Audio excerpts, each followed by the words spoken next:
Hi friends, welcome to London Tamil kitchen. இன்றைக்கு நான் எல்லாருக்கும் விருப்பமான ஒரு கேக் செய்து காட்ட போகிறேன். அது என்னென்னு சொன்னால் சாக்லேட் கேக். சாக்லேட் கேக் செய்கிறதுக்கு என்னென்ன இன்க்ரீடியன்ட்ஸ் தேவைன்னு சொல்லி பார்ப்போம் வாங்க.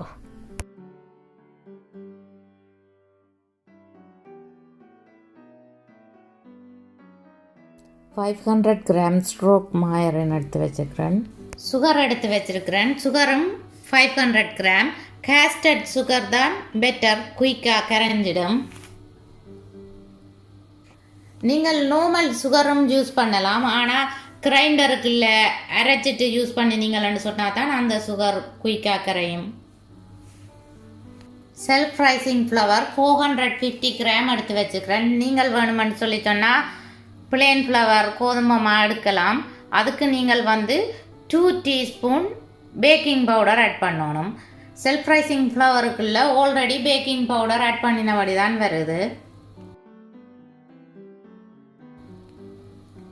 8 லார்ஜ் எக்ஸ் எடுத்து வச்சுக்கிறேன். ஸ்மால் எக்ஸ்ன்னு சொல்லி சொன்னால் நீங்கள் 10 எக்ஸ் யூஸ் பண்ணணும். 50 கிராம் கொக்கோ பவுடர் எடுத்து வச்சுக்கிறேன். இந்த கொக்கோ பவுடர் தான் எடுத்துறேன், நீங்கள் எனி பிராண்ட் எடுக்கலாம். 1 பிஞ்ச் சால்ட் எடுத்து வச்சுருக்கிறேன். 10 டேபிள் ஸ்பூன் மில்க் எடுத்து வச்சுருக்கிறேன். இன்க்ரீடியன்ட்ஸ் எல்லாம் ரூம் டெம்பரேச்சரில் தான் எடுத்து வச்சுருக்கணும். வெனிலா எடுத்து வச்சுருக்கிறேன். 1 டேபிள் ஸ்பூன் வெனிலா தேவை. குக்கிங் சாக்லேட் எடுத்து வச்சுருக்கிறேன். 150 கிராம் வேணும். இந்த குக்கிங் சாக்லேட்டை நான் ஒரு நைஃப் எடுத்து அதால் இப்படி சீவி எடுக்க போகிறேன். இப்படி சீவி எடுத்தால் தான் அது பிட்ஸாக வரும். நீங்கள் கரெக்ட் சீவுற தட்டால் சீவினீங்கள்னு சொல்லி சொன்னால் அது சின்னனாக வர உங்களுக்கு பிட்ஸாக கடிபடாது கேக்குக்குள்ளே. நீங்கள் இப்படி கத்தியால் சீவி எடுத்தால் தான் நல்லது.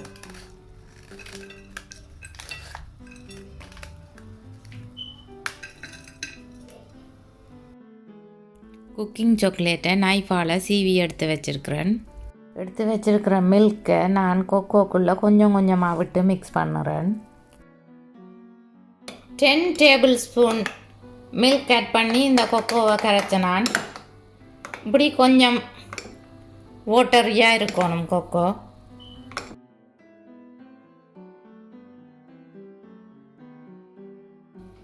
மாயரனை போடுறேன். நான் முதல் மாயரனை போட்டுட்டேன். இனி எடுத்து வச்சிருக்கிற 1 பிஞ்ச் சால்ட் ஆட் பண்ணுறேன். எடுத்து வச்சிருக்கிற சுகரையும் ஆட் பண்ணுறேன்.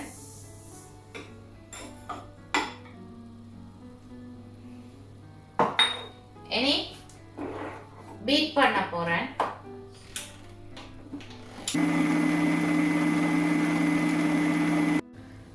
இந்த சைட்டில் இருக்கிற மாயரனையும் சீனியையும் வலிச்சு உள்ளுக்கு போட்டுட்டு பீட் பண்ண போகிறேன். அல்லது சுகர் கரையாமல் அப்படியே இருக்கும். அந்த சைட்டில் இருக்கிற சுகர் மாயரனும் சீனியும் லைட் கலராகவும் க்ரீமியாகவும் வருந்தனைக்கும் பீட் பண்ணி எடுக்கணும்.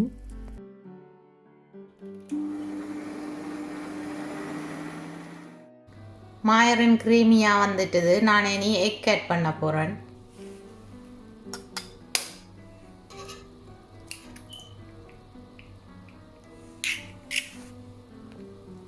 எக்குக்குள்ளே இருக்கிற வெடுக்க ரிமூவ் பண்ண போகிறேன். இப்படி ஒயிட்டாக இருக்கும் வெடுக்கு. எக் ஆட் பண்ணுறேன். ஒவ்வொரு எக்காக தான் நீங்கள் ஆட் பண்ணணும்.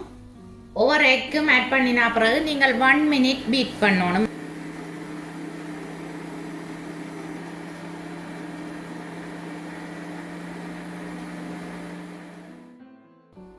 எக்கெல்லாம் ஆட் பண்ணி முடிச்சிட்டேன். இனி நான் 1 டேபிள் ஸ்பூன் வெனிலா ஆட் பண்ண போறேன்.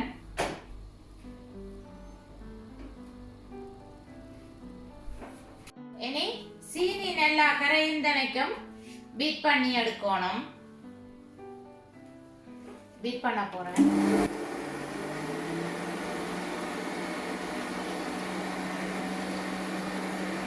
சீனி கரைஞ்சிட்டது கொண்டு செக் பண்ண போகிறேன்.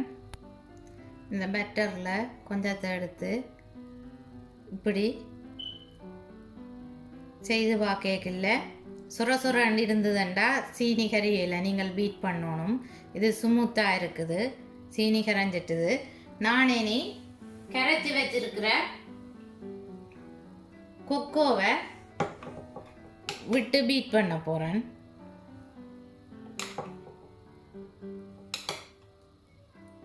கொக்கோ மிக்ஸ் பண்ணதுனைக்கும் பீட் பண்ண போகிறேன்.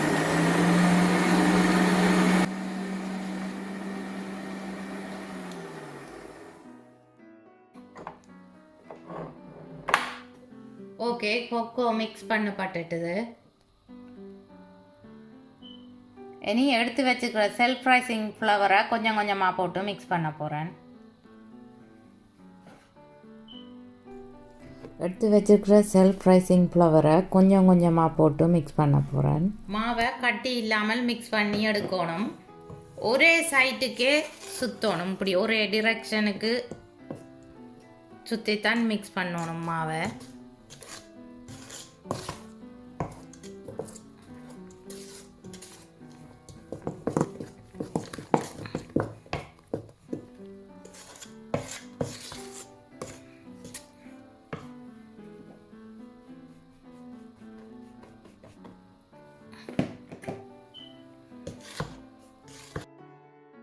மா மிக்ஸ் பண்ணி முடித்த பிறகு கட்டி இல்லாமல் மாவை மிக்ஸ் பண்ணணும். மிக்ஸ் பண்ணி முடித்த பிறகு நான் இந்த வெட்டி வச்சிருக்கிற சாக்லேட்டை ஆட் பண்ணுறேன்.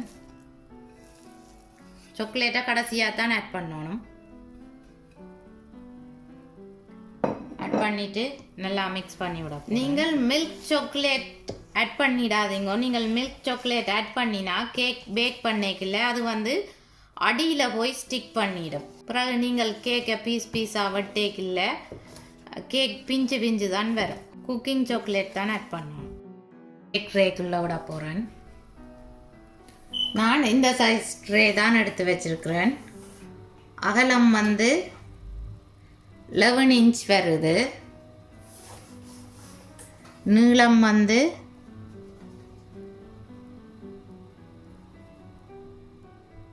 13 இன்ச்சு கிட்ட வருது. டீப்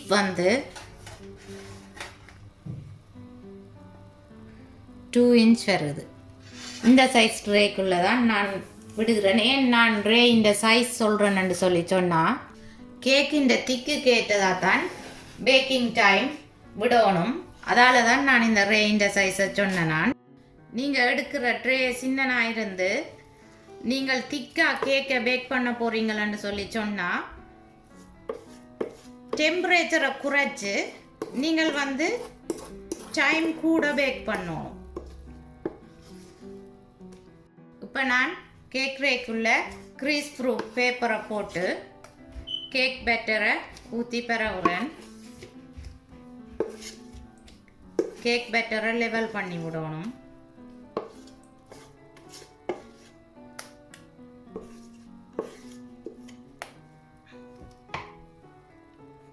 கேக்கை பரவிட்டேன். பாருங்கோ, ட்ரே இந்த காஃபுக்கு இந்த பேட்டர் வந்திருக்குது.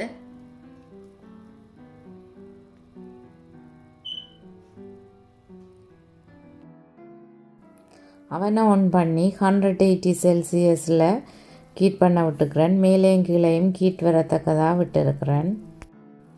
ஃபேன் செட்டிங்கில் விட்டீங்களன்னு சொன்னால் 160 செல்சியஸில் நீங்கள் ஹீட் பண்ண விடணும்.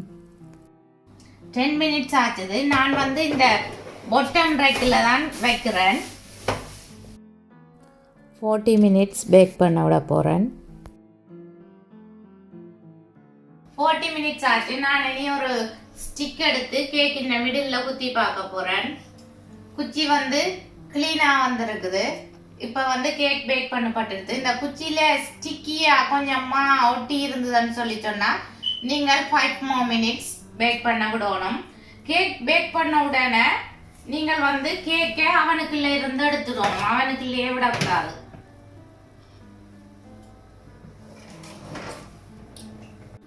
கூல் பண்ண விட்டுட்டு தான் நான் பீஸா கட் பண்ணி எடுக்க போகிறேன். இனி நான் கேக்கை கட் பண்ண போகிறேன்.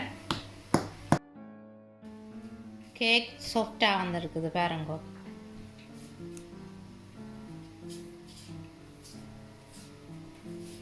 சாக்லேட் பீசஸ் தெரியுது கேக்கு கிடையில.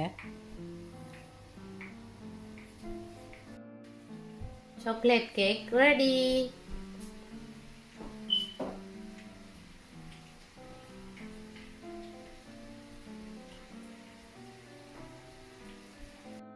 சாக்லேட் கேக்கை நீங்களும் செய்து பார்த்து எப்படி வந்தான்னு சொல்லி எனக்கு கமெண்ட் போடுங்கோ. ஃபோட்டோ எடுத்து என்னுடைய ஃபேஸ்புக் பேஜில் அப்லோட் பண்ணி விடுங்கோ. ஃபேஸ்புக் பேஜின் லிங்க் வந்து நான் டிஸ்கிரிப்ஷனில் கொடுத்துருக்குறேன். சில வியூவர்ஸ் வந்து என்னுடைய ஃபேஸ்புக் பேஜில் ஃபோட்டோஸ் அப்லோட் பண்ணியிருக்கிறீங்க. ரொம்ப ரொம்ப நன்றி உங்களோட போஸ்ட்டுக்கு. மீண்டும் இன்னும் ஒரு வீடியோவில் உங்களை சந்திக்கும் வரை உங்களிடமிருந்து விடைபெறுவது உங்கள் மதி. பாய்.